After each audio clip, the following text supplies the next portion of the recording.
From the Detroit Free Press, I'm Robin Chan with today's Voice Briefing. It's Thursday, April 4th, 2024.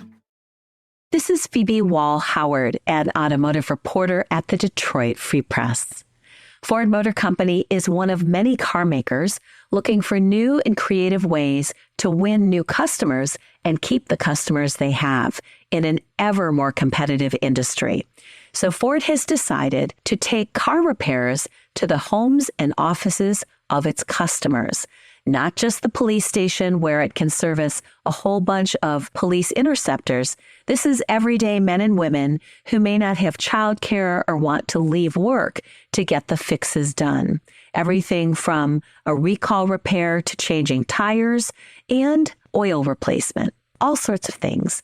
Go to freep.com to find out what's happening, how many people are taking advantage of this service, and why it is key to the future of the bottom line at Ford.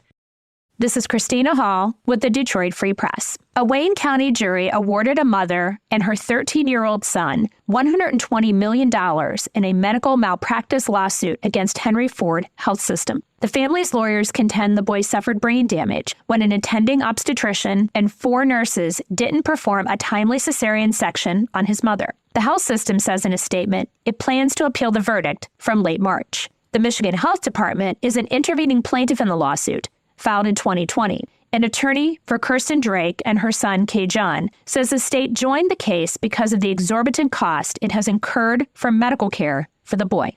The family's attorney, Brian McKean, says there was a more than 2-hour delay for the C-section, which needed to be performed urgently when K-John was born in 2010. He says the boy will need medical and home care for the rest of his life, and the injury was foreseeable and preventable. Henry Ford Health System says it has been deeply saddened for the family since the boy's birth, but it does not believe the verdict is consistent with the facts of the case and plans to appeal the jury's verdict.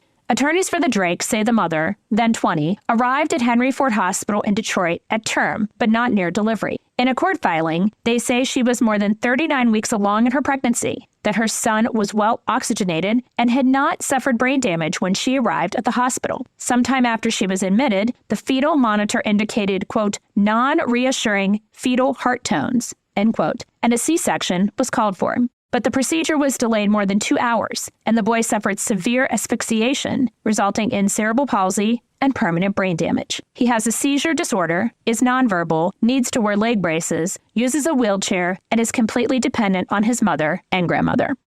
I'm Kirkland Crawford with the Free Press Sports Department. A busy Wednesday in the world of sports around these parts. Let's start with the Detroit Lions, who would get an interesting part back to their offense. The San Francisco 49ers signed Brock Wright to an offer sheet last week, but the tight end is staying in Detroit after the Lions matched that offer. Meanwhile, in Michigan State basketball, assistant coach Mark Montgomery has been hired by the University of Detroit Mercy. The Titans won only 1 game this past season before letting go head coach Mike Davis. Montgomery was in his second stint under Tom Izzo and was actually an assistant with UDM back in 2021. Then the Tigers, they got rained out again on Wednesday. They'll play a doubleheader in New York against the Mets on Thursday and set up for Friday's home opener against the Oakland A's. Find more from the Detroit Free Press on freep.com. That's FREEP.com. Thanks for listening, and you'll hear more from us tomorrow.